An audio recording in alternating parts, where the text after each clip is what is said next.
안녕하십니까. 11월 25일 월요일 말씀 묵상 함께 시작하겠습니다. 오늘도 주님께서 우리에게 주시는 그 은혜가 매일매일 주어지고 그 모든 삶 가운데에서 끊어지지 않기를 간절히 기도합니다.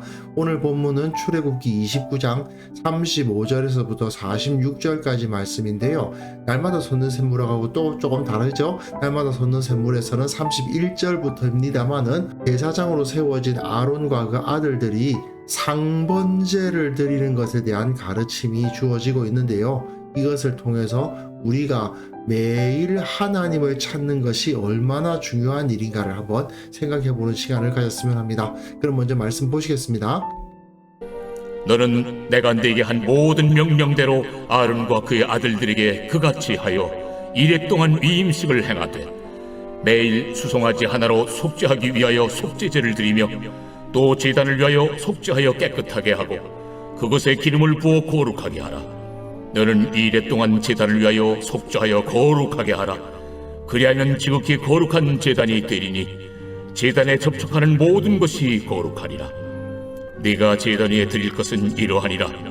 매일 1년 된 어린 양 2마리니 한 어린 양은 아침에 드리고 한 어린 양은 저녁 때에 드릴지며 한 어린 양의 고운 밀가루 10분의 1 에바와 지은 기름 4분의 1 흰을 더하고 또 전제로 포도주 4분의 1 흰을 더할지며 한 어린 양은 저녁 때에 드리되 아침에 한 것처럼 소제와 전제를 그것과 함께 드려 향기로운 냄새가 되게 하여 여호와께 화제로 삼을지니 이는 너희가 대대로 여호와 앞 회막문에서 늘 드릴 번제라.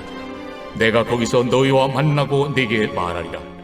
내가 거기서 이스라엘 자손을 만나리니 내 영광으로 말미암아 회막이 거룩하게 될지라. 내가 그 회막과 제단을 거룩하게 하며 아론과 그의 아들들도 거룩하게 하여 내게 제사장 직분을 행하게 하며 내가 이스라엘 자손 중에 거하여 그들의 하나님이 되리니 그들은 내가 그들의 하나님 여호와로서 그들 중에 거하려고 그들을 애굽 땅에서 인도하여 낸 줄 알리라.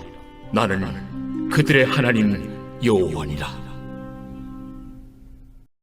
예, 우리는 지금 계속해서 성막 설계에 대한 이야기를 읽어가고 있고요. 지난 토요일에 아론을 대제사장으로서 어떻게 기름 부어 세우고 또 그 아들들을 어떻게 제사장으로 임명할 것인가에 대한 내용이 있었죠. 근데 그 임명식이 다 끝났다고 해서 이들이 성막을 떠날 수 있느냐? 그게 아닙니다. 임명식이 다 끝나고 난 다음에 7일 동안 성막을 떠나지를 못합니다. 어떻게 보면 이게 제사장 수습 기간이라고 볼 수도 있는데요. 제사장으로서 계속 해야 할 일을 연습하는 기간이었다고 볼 수도 있습니다. 어쨌든 이렇게 다 기름 부음 받고 제사 다 드렸지만 이제 7일 동안 하나님께서 천지를 창조하신 것처럼 이 제사장들은 하나님을 예배하는 삶을 연습해야만 되었는데요. 거기서 제일 중요한 것이 무엇이었는지 살펴보았으면 좋겠습니다.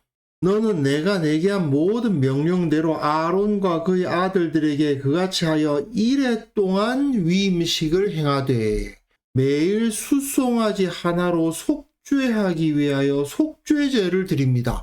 누구를 위한 속죄제냐? 제사장들을 위해서는 이미 숫송아지로 속죄제를 드렸는데 싶은 생각이 들죠. 토요일 날에 제사장들을 위해서 송아지 한 마리로 속죄제를 드리고 양 한 마리로 번제를 드리고 또 한 마리로 화목제와 비슷한 형식을 가지고 있는 위임제 제사를 드림으로써 이들이 제사장이 되었습니다마는 또한 7일 동안 매일 숫송아지 한 마리씩 바칩니다. 무엇을 위해서요? 제단을 위해서.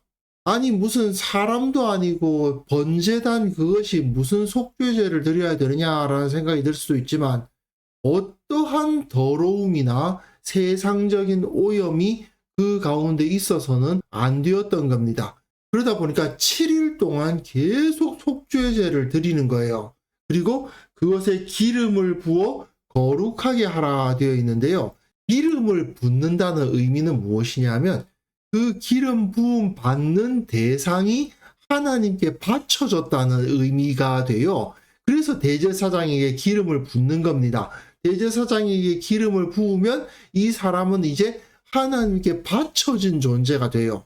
그래서 왕을 세울 때에도 그에게 기름을 붓는 거고, 그래서 기름 부음 받은 자 메시아, 메시아를 헬라어로 번역하면 그리스도, 그렇게 되는 거거든요. 그 기름 부음을 제단에게 하는 겁니다. 왜냐? 이스라엘 백성들의 입장에서 한번 생각해 보세요. 일반 백성들은 여기까지만 들어올 수 있거든요. 그러면 일반 백성들에게 이 성막에서 제단 이외에는 그다지 특별히 의미 있는 기물이 없습니다.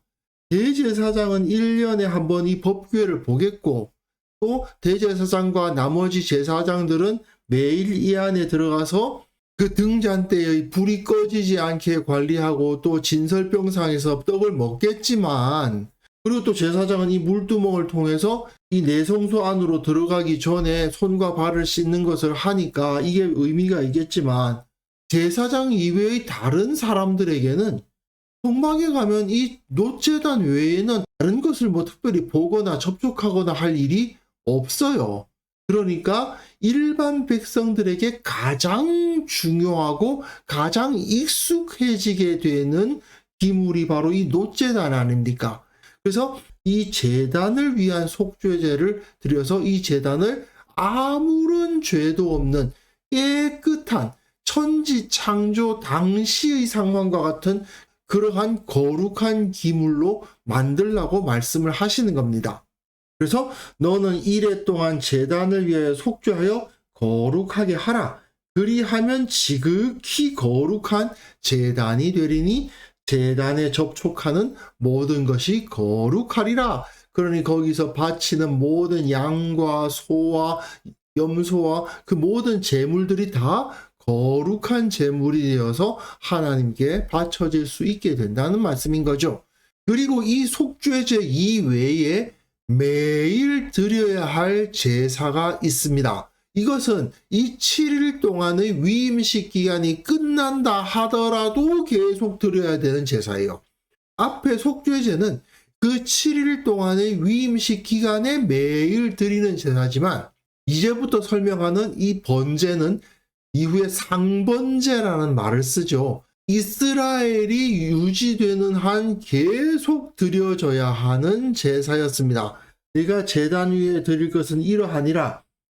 매일 1년 된 어린 양 2마리니 한 어린 양은 아침에 드리고 한 어린 양은 저녁 때에 드릴지며, 아침과 저녁에 어린 양 1마리씩 바치는 겁니다. 1년 된 어린 양이기 때문에 조그마한 양이 아닙니다. 양은 1년이 되면 이미 암양 같은 경우는 출산이 가능한 수준으로 큽니다. 그래서 꽤 큰 양입니다. 어쨌든 이 양을 아침과 저녁에 번제로 바치도록 되어 있습니다. 이것을 상번제라고 그러고, 이것이 이스라엘의 정체성을 나타내는 가장 중요한 상징이 되는 거예요. 그리고 그 번제는 한 어린 양의 고운 밀가루 10분의 1 에바와 찌은 기름 4분의 1 흰을 더하고, 또 전제로 포도주 4분의 1 흰을 더하라 되어 있는데요. 10분의 1 에바면은요 1.8리터 정도 됩니다. 1.8리터면 좀 큰 페트병 있잖아요. 그게 이제 1.8리터잖아요. 거기에 고운 밀가루를 가득 채운 것이라고 생각하시면 되고요. 그리고 4분의 1 흰이면 1리터가 좀 안 됩니다. 0.9리터 정도라고 보면 되거든요. 그러니까 1리터 좀 안 되는 양의 올리브유와 또 1리터 좀 안 되는 양의 포도주를 준비해서 함께 바치는 겁니다. 아마도 제사는 이런 식으로 이루어졌을 겁니다.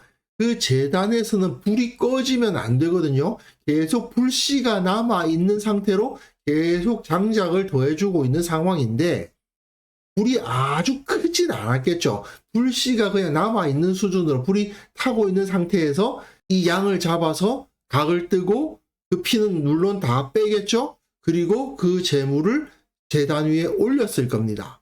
그리고 거기에 그 밀가루를 뿌리고 기름을 부으면 기름과 밀가루에 의해서 불이 확 일어날 수밖에 없거든요. 올리브유는 굉장히 잘 탑니다. 그러니까 불씨가 남아있던 그 제단 위에다가 기름을 부으면 굉장히 불이 크게 일어나면서 재물을 태웠을 겁니다. 그리고 그 재물이 어느 정도 타면 또 그 재물 안에 있던 그 지방질이 있으니까 그것까지 타니까 계속 불이 타지요. 그 다음에 그 재물이 거의 다 탔을 때쯤 되면 그 위에다가 포도주를 붓는 겁니다. 포도주가 그 뜨거워진 재물 위에 부어지면 빠르게 증발하면서 포도주 특유의 향기가 퍼졌겠죠. 그런 형태로 번제를 매일 2번 드리는 겁니다. 한 어린 양은 저녁 때에 드리되 아침에 한 것처럼 소제와 전제를 그것과 함께 드리라고 되어 있죠. 소제라는 말이 밀가루와 기름을 바치는 거고 전제라는 말이 포도주를 바치는 것을 의미합니다. 그래서 소제와 전제를 함께 드려서 향기로운 냄새가 되게 하여 여호와께 화제로 삼으라고 되어 있습니다. 이런 식으로 하나님께 제물을 드리고 이는 너희가 대대로 여호와 회막문에서 늘 드릴 번제라. 내가 거기서 너희와 만나고 너에게 말하리라. 이 성막이 유지되는 동안에는 이 번제는 절대로 그쳐서는 안 되는 것이었습니다. 그리고요, 내가 거기서 이스라엘 자손을 만나리니 내 영광으로 말미암아 회막이 거룩하게 될지라. 이렇게 매일 아침과 저녁으로 상번제가 드려지게 되면 하나님께서 임재하셔서 그 회막이 거룩하게 됩니다. 회막이라는 표현은 아마도 성막의 본당, 이것을 회막이라고 불렀던 것으로 생각이 됩니다. 이 회막이 거룩해지고 또 이후에는 제단이 거룩해진다는 표현도 나와요. 회막과 제단이 거룩해진다, 이 말은 이 성막 본당과 뜰이 다 거룩해진다라는 의미로 받아들일 수 있겠죠. 하나의 대표적인 부분으로 제시를 하는 거 아닙니까? 내가 그 회막과 제단을 거룩하게 하며 아론과 그의 아들들도 거룩하게 하여 내게 제사장 직분을 행하게 하며 내가 이스라엘 자손 중에 거하여 그들의 하나님이 되리라. 여기서 상당히 중요한 표현이 나오죠. 내가 그들의 하나님이 될 것이다. 또 내가 그들의 하나님 여호와로서 나는 그들의 하나님 여호와니라. 그들 중에 거하고 그들을 애굽 땅에서 인도해 낸 줄을 알게 하리라. 내가 그들의 하나님, 내가 그들의 하나님, 내가 그들의 하나님. 이 표현이 반복되는 것이죠. 하나님의 백성들이 자신들이 하나님의 백성임을 확인하는 가장 기본적인 것이 무엇이냐? 이렇게 매일 드리는 상번제였던 것입니다. 제사장들이 세워지는 것을 설명하면서 하나님께서는 그 성소 안의 등잔불이 꺼지지 않아야 된다고 말씀하셨어요. 제사장들이 첫 번째로 해야 할 일은 뭐냐? 그 등잔대 7개의 등잔에 불이 꺼지지 않게 하는 것이고요. 또 한 가지는 이 제단에 불이 꺼지지 않게 하는 겁니다. 그 제단에 불이 꺼지지 않도록 하기 위해서 아침 저녁으로 상번제를 드리는 거죠. 그리고 계속 그 안에는 불씨가 남아 있도록 유지하는 겁니다. 이 성막이 이동하는 동안에는 물론 그 불씨를 따로 저장했겠지만 일단 그 성소가 세워진 상태에서는 제단에서는 언제나 불씨가 있어야만 했습니다. 이것이 바로 하나님의 백성의 정체성을 나타내주는 가장 중요한 상징이었던 거죠. 그러면 이것이 우리들에게는 어떻게 적용될 수 있을까요? 결국 우리가 하나님의 백성이라 그리스도인이라는 그 정체성을 유지하기 위해서 가장 중요한 게 무엇이란 말입니까? 결국 매일 이렇게 반복하는 경건 생활이고 매주 반복하는 예배입니다. 근데 이거요, 어떻게 보면 지루하고 특별할 것이 없어 보이지 않습니까? 매번 똑같은 것을 반복하는 것 같이 보이고 매주 드렸던 그 예배가 계속 반복되는 것처럼 느껴집니다.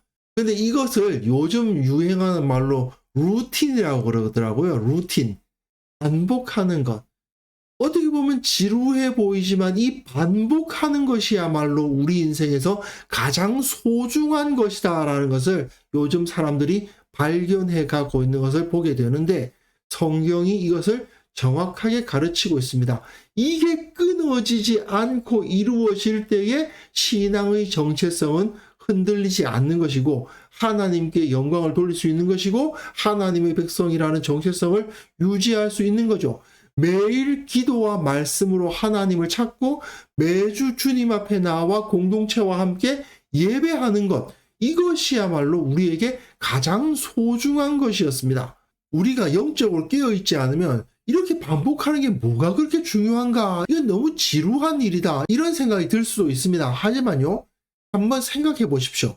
내가 내 몸의 건강을 위해서 갑자기 좋은 음식 막 폭식하는 것이 좋은 겁니까? 아니면 꾸준히 조금씩 좋은 음식을 먹는 것이 좋은 겁니까? 갑자기 그냥 자신의 힘을 다 빼면서 그야말로 기진맥진할 정도로 운동을 한 번씩 하는 게 중요한 겁니까? 아니면 꾸준히 정기적으로 운동을 하는 것이 좋은 겁니까? 아시죠? 갑자기 잔뜩 먹는 것, 갑자기 바람 불었다고 막 기진맥진할 정도로 운동하는 것, 그것은 오히려 건강을 해칠 뿐이지 결코 건강을 위한 일이라고 볼 수가 없습니다. 영적인 건강 역시 마찬가지인 것이죠. 지루해 보이고 당장 효과가 느껴지지 않는다 하더라도 꾸준히 하나님을 반복적으로 찾고 꾸준히 말씀을 묵상하고 기도하는 삶을 살아가는 것, 그게 바로 나의 성장이고 그게 바로 나의 영적 건강이고 우리 교회의 성장이며 우리 교회가 건강하게 되는 길이라는 것을 반드시 기억해야만 됩니다. 우리 몸이 그러하듯이 우리 영혼도 그렇고 교회도 마찬가지인 것이죠. 어떻게 보면 너무 평범하지 않습니까? 하지만 이 평범한 것을 지키지 않기 때문에 문제가 생기지 않습니까? 사람들이 건강을 잃어버리는 제일 중요한 이유가 꾸준한 것을 하지 않기 때문이죠. 우리의 영적인 건강을 잃는 이유도 사실은 마찬가지인 것입니다. 그래서 이 시간 함께 기도하실 때에는요, 우리가 매일 경건의 시간을 가지고 이렇게 제가 유튜브 만들어 가면서 여러분들의 경건 생활을 어떻게든 조금이라도 도우려고 노력하는데, 이 경건의 시간 결코 놓치지 않도록 도와주시고 하나님의 말씀 묵상하고 기도하게 하여 주옵소서. 우리 교회 모든 성도들 매일 말씀과 기도로 강건해지고 그걸 통해서 거룩한 제사장의 역할 감당하게 하옵소서. 함께 기도하는 시간 가졌으면 합니다.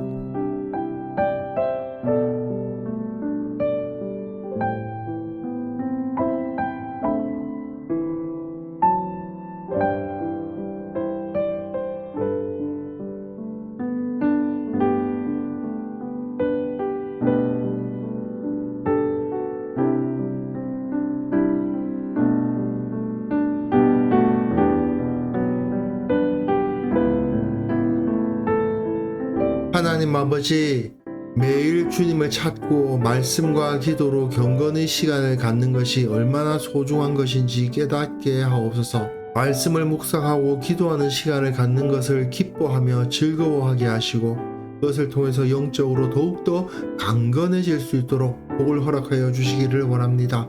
우리 교회 모든 성도들 말씀 묵상 기도 시간 잊지 않도록 도와주시고 참으로 매일 상번제를 드리는 일을 감당했고 매일 그 7개의 등잔에 불이 꺼지지 않도록 관리하는 일을 해야만 했던 제사장들처럼 우리의 영적인 불이 끊어지지 아니하고 제단 불이 꺼지지 않도록 주께서 우리를 붙들어 주시고 거룩한 제사장의 역할 감당할 수 있도록 우리 교회 모든 성도들 붙들어 주옵소서. 아버지 하나님, 이 세상 가운데 하나님의 백성들이 더 많이 나타나야 되겠습니다. 말씀과 기도의 능력으로 단련된 강력한 성도들이 설 수 있도록 도와주옵소서. 이 땅을 하나님의 나라로 만들어가기 위해서 참으로 경건한 자들이 더욱더 필요하오니 주께서 이들을 훈련시키시고 성령을 부으사 하나님의 능력, 하나님의 거룩함 나타내는 자들 이 땅 가운데 가득히 세워주시기를 원하옵고 바랍니다. 아버지, 오늘 하루 우리가 살아가는 그 모든 삶 가운데서 늘 주님의 그 거룩하심 앞에 서기를 원합니다. 이렇게 아침을 하나님의 말씀으로 시작했사오니 기도하기를 잊지 않도록 도와주시고 모든 삶 가운데서 하나님의 모습으로 살아갈 수 있는 자들 다 될 수 있도록 은혜를 베풀어 주옵소서. 감사를 드리옵고 예수님의 이름으로 기도합니다. 아멘.